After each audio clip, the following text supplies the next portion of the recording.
My husband called laughing. "I'm divorcing you, I already sold the house?" But then, welcome back with a new real shock story. Before we start, comment and tell me which city you're watching from. At the end, don't forget to subscribe and rate it from 0 to 10. Let's enjoy the story, everyone. I still remember that day like it's carved into my bones. It was just another Tuesday morning. Ordinary, quiet, almost too normal. The sunlight was leaking through the curtains, and the smell of coffee filled the kitchen. I had music playing softly in the background. The same playlist I always use to start my day. Everything felt familiar, safe, until it wasn't. My husband, Daniel, had been acting strange for weeks. Late nights, short answers, avoiding eye contact when I'd ask simple questions like, "What's wrong?" He'd smile and say, "Nothing, Alic, you worry too much." I wanted to believe him. God, I needed to believe him. We'd been married for 7 years. 7 years of building, dreaming, surviving together. I didn't want to think something was breaking. That morning, I was folding laundry when I heard his car pull into the driveway. He wasn't supposed to be home yet. My heart did that strange thing, a quick, nervous skip. But I told myself it was nothing. He walked in without a word, his face pale, expression stiff. He didn't even kiss me hello. He just stood there, a folded paper in his hand. "Alic," he said quietly, his voice low but sharp enough to cut through the air. "We're getting divorced. And I sold the house." I laughed at first. Actually laughed. I thought he was joking. One of his terrible jokes. But then I saw his face. No smile, no warmth, just finality. That's when my laugh broke into silence. My fingers went numb, the room spinning around me. "What do you mean, sold the house?" I whispered. He tossed the paper on the table. "The deal's done. I've moved out my share. You'll need to pack your things." I couldn't process it. The words sounded unreal, like someone else's nightmare. Our home, the place where we built everything together, our dreams, our safety, our love, just gone. I wanted to scream, to beg, to shake him until he explained why. But he didn't care. He looked at me like I was already a stranger. Then he said something that still echoes in my head. "You'll land on your feet, Alic. You will always do." He said it like he was proud of me, like he was doing me some kind of favor by ripping my life apart. I don't remember much after that. Just him walking out with his suitcase, the same one we took on our honeymoon. And the sound of the door closing. It was quiet after that. Too quiet. I sat on the kitchen floor, staring at the papers. The signatures were real, his name, the buyer's name, the date. Everything was real. My world had been reduced to ink and paper. The hours blurred together after that.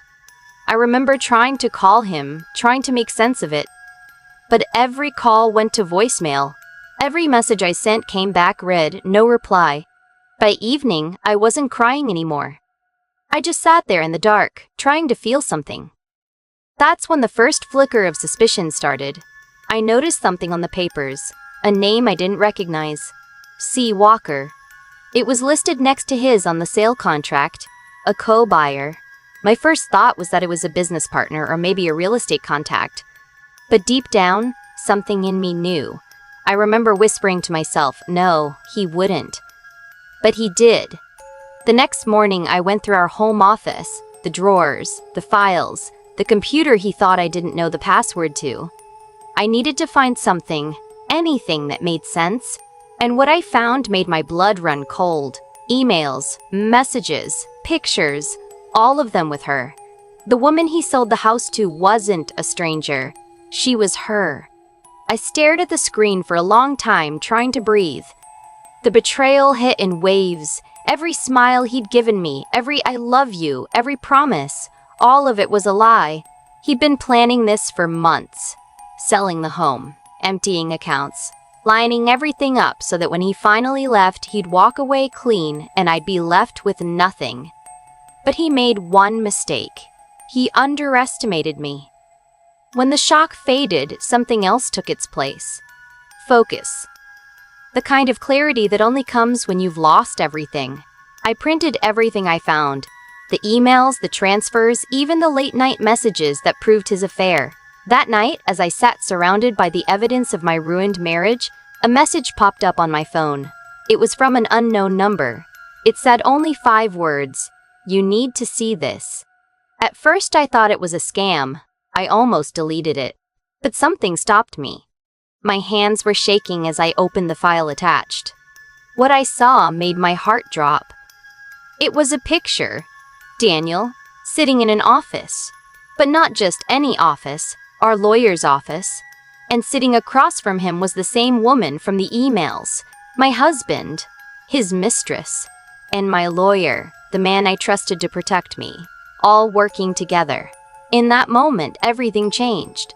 The sadness, the confusion, the heartbreak.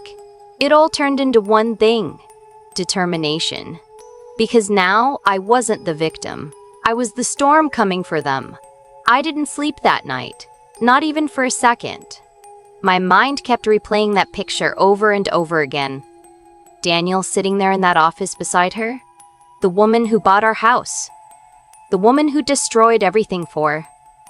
And then, across the table, the lawyer I had trusted. The man who looked me in the eye and promised to protect my best interests. It felt like my whole world had folded in on itself. Every word they'd ever said, every look, every lie. All of it started to rearrange into a truth that was so ugly, so cruel, it almost didn't feel real. By sunrise, I wasn't crying anymore. The tears had dried into something else: focus. That kind of cold, steady focus that only comes when you've been pushed too far. I made myself a coffee, sat at the kitchen table, and stared at the papers again. The sale documents, the emails, the text messages. I laid them all out in front of me like puzzle pieces. I wanted to see exactly how they'd done it. How they'd managed to trick me into signing parts of my own life away. And then I noticed something I hadn't seen before. A date, circled in red ink on one of the contract drafts. It was the same week Daniel had told me he was working late. That was the night he met with her. The night he finalized the sale. I felt the heat rise in my chest, but I forced myself to breathe. Rage wouldn't fix anything. I needed to be smarter than him, so I started calling around. The bank, the real estate office, even the notary who handled the paperwork. I asked questions, calm, polite, like just another confused wife. And little by little, pieces of the truth started falling into place. The notary remembered seeing them together. The bank clerk mentioned unusual account activity. One of the real estate assistants even said, "Oh, I thought you were already moved out." That's when I realized they'd been preparing this for months, and everyone around them believed I was part of it. I wanted to scream. I wanted to drive straight to Daniel's new apartment and demand answers. But instead, I sat there and thought about something my father once told me. You don't fight storms by shouting at the thunder. You wait, and you strike when it's quiet. So that's what I did. I waited. For the next few days, I played the part of the heartbroken wife. I stopped calling, stopped texting, even sent my lawyer an email pretending to need space. And while they all thought I was falling apart, I was quietly collecting everything I needed, every document, every witness, every trace of fraud they left behind. And just when I thought I'd seen it all, I got another message from that same unknown number. This time, it wasn't a photo, it was a recording. When I pressed play, I heard Daniel's voice. "Once the paperwork clears, she won't have a claim to anything," he said. A pause. Then her voice, that woman's voice, "You're sure she won't find out?" Daniel laughed. "Alic's too emotional. She'll cry for a few weeks, then move on. She's not built for fights." My hands were trembling so hard I nearly dropped the phone. But then something strange happened. I started laughing. Quiet at first, then louder. Because in that moment, I realized exactly how wrong he was. I wasn't weak. I wasn't broken. I was awake. The next morning, I took everything. The papers, the emails, the photos, the recording, and met with a new attorney.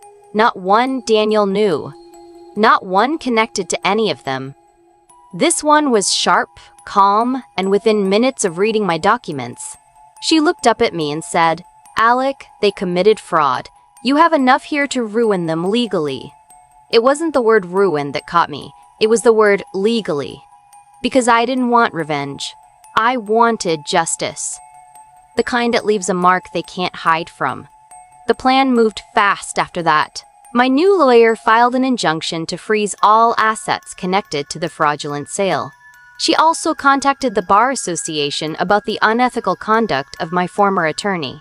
Within 48 hours, everything they built on lies started to crumble. But I wasn't done yet. A week later, I walked into that same law office. The air felt thick, heavy with tension. Daniel was there, sitting beside her again, pretending to be calm. The lawyer looked up, his face pale. He didn't expect to see me, not like this. I walked right up to the table, placed a folder in front of them, and said, "You might want to read that before your next meeting." Inside were copies of every document, every message, every piece of evidence. Their faces told me everything. Daniel's voice shook. "Alic, you don't have to do this." I leaned forward. "You're right," I said quietly. "I don't have to, but I am." The lawyer started to speak, but I cut him off. "You can explain it to the investigators when they call. I'm done talking." And then I walked out. For the first time in months, the air outside felt clean. I could breathe again. My hands were shaking, not from fear, but from release. I didn't look back, because I knew everything behind me was already collapsing. That night, I sat by the window, looking out at the city lights. I wasn't crying anymore. I wasn't angry. I just felt lighter.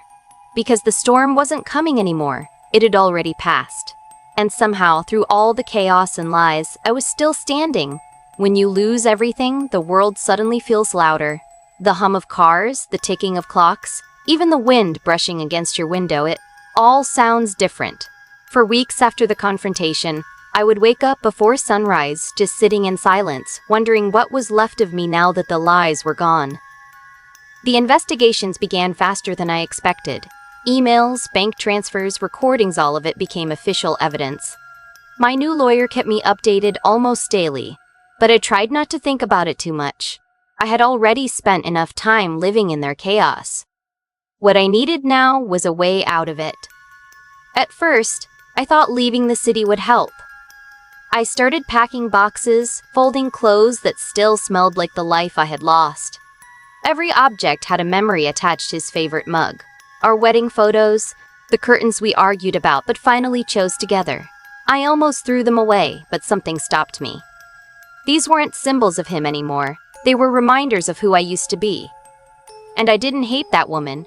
She had trusted, she had loved, and she had survived. One morning, as I was cleaning out a drawer, I found an old notebook. My handwriting filled its pages, lists of dreams, business ideas, travel plans. I hadn't opened it in years. I started reading, and somewhere between the lines, I felt a spark I hadn't felt since before the marriage became a war zone. That same afternoon, I drove out to the edge of town where the sea meets the cliffs. The air was sharp, the sky endless. I sat there for hours thinking about everything, how easily people can build illusions, how quickly they can fall apart, and how sometimes starting over is the only form of justice that really matters. I began taking small steps. I sold what little I had left in storage and rented a small studio apartment. No garden, no big kitchen, no shared bed, but it was mine. For the first time in years, I didn't feel like a guest in my own life. Every morning, I brew coffee, sit by the window, and write. Not angry letters or plans for revenge, just thoughts. What I learned, what I wanted, what I refused to become. And the more I wrote, the more the noise inside my head started to quiet down. People sometimes think healing happens like a switch, you decide to move on, and you do. But it isn't like that. It's slower, messier. Some days I'd wake up strong, ready to conquer the world. Other days, I'd break down over the sound of a song we used to dance to. But little by little, the pain stopped feeling like a cage. It started feeling like armor. Then, a few months later, I got the call. The lawyer's voice was calm, but I could hear the satisfaction underneath. Alic, it's over. They've accepted responsibility. The sale's been voided, your assets are safe, and both of them are under investigation. I didn't cheer. I didn't cry. I just closed my eyes and let the words settle. It wasn't about winning anymore, it was about closure. That night, I went for a walk. The air was cool, the city alive with lights, strangers laughing, cars rushing past. For the first time, I didn't feel invisible. I felt present, alive, whole. I stopped at a small cafe I'd never been to before. The barista asked my name for the order and I said it out loud, Alic. It sounded different now, not like a question, like a declaration. As I sat there sipping coffee, I watched couples walk by, some holding hands, some arguing softly. Life kept moving, people kept loving, breaking, healing, and that's when it hit me. My story wasn't about betrayal anymore. It was about becoming someone who could survive it. I realized that sometimes, the people who destroy you are the ones who teach you what you're truly made of. They strip away your illusions, your comfort, your safety, until all that's left is your raw self, and that's where real strength lives. I didn't need revenge to prove my worth. I just needed peace. And that night, sitting in that little cafe, I finally found it. I looked out at the world and whispered to myself, "You sold my house, Daniel, but you'll never own my soul." And for the first time in a very long time, I smiled. Not because everything was perfect, but because I knew I was going to be okay. It's strange, you know. After everything you lose, the world doesn't stop for you. The sun still rises. People still rush to work, laugh in cafes, make plans for tomorrow, as if your life didn't just collapse. For a while, that made me angry. How could everything look so normal when I felt like I was standing in the wreckage of my own story? But over time, I realized that's the point. Life moves on, so you can too. Weeks passed after the court closed the case. I had my house back, technically, but I didn't move in. It didn't feel like home anymore. The walls remembered too much. The arguments, the laughter that turned bitter, the promises that turned into lies. I decided to sell it myself this time, on my terms. The first morning I walked through the empty rooms, it felt like saying goodbye to a ghost. My footsteps echoed against the floor, and for a moment I thought I heard his voice, soft, charming, deceitful. But I smiled instead of crying. "Goodbye," I whispered, locking the door one last time. I bought a small place by the sea. Nothing fancy, just enough. A cozy kitchen, a balcony that caught the morning light, and silence that didn't feel heavy anymore. I started working again, freelance writing for small magazines and blogs. The words came easily now, raw and real. I didn't hide behind fiction anymore. I wrote the truth about betrayal, about resilience, about finding yourself after everything breaks. One of those pieces went viral. Thousands of women reached out, some heartbroken, some angry, some just lost. They said, "Your story is my story." That sentence hit me like lightning. Maybe this pain wasn't for nothing. Maybe my scars could guide someone else out of their darkness. So I started something new. A small online support group, just a few of us at first. Women from different corners of the world, divorced, cheated on, abandoned, forgotten. Every week we shared our stories, our small victories. Some cried, some laughed through the tears. And slowly something beautiful started to happen. We began healing each other. But healing doesn't erase everything. It transforms it. There were still nights I'd wake up shaking, remembering his smirk when he told me he sold the house, the way he looked at me like I was powerless. Those memories didn't vanish, they just stopped controlling me. Then one afternoon, as I was answering emails, I saw his name flash on my phone. For a second, my heart stopped. I almost didn't answer, but curiosity or maybe closure made me swipe. His voice was smaller than I remembered. "Alic, I heard about your article. Everyone's talking about it." I didn't say a word. I just wanted to say, I'm sorry. For everything. You didn't deserve it. The silence between us stretched. The old me would have tried to fill it, to comfort him, to make peace.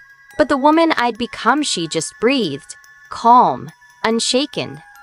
Daniel, I said softly, I know. And then I hung up. That was the moment I knew the past no longer owned me.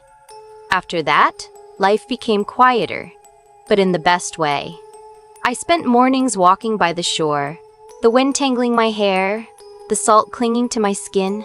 I'd watch the waves crash and think, that's me. I broke, but I came back stronger. People often ask me how I found peace after so much betrayal. I tell them it wasn't about forgiveness, it was about release.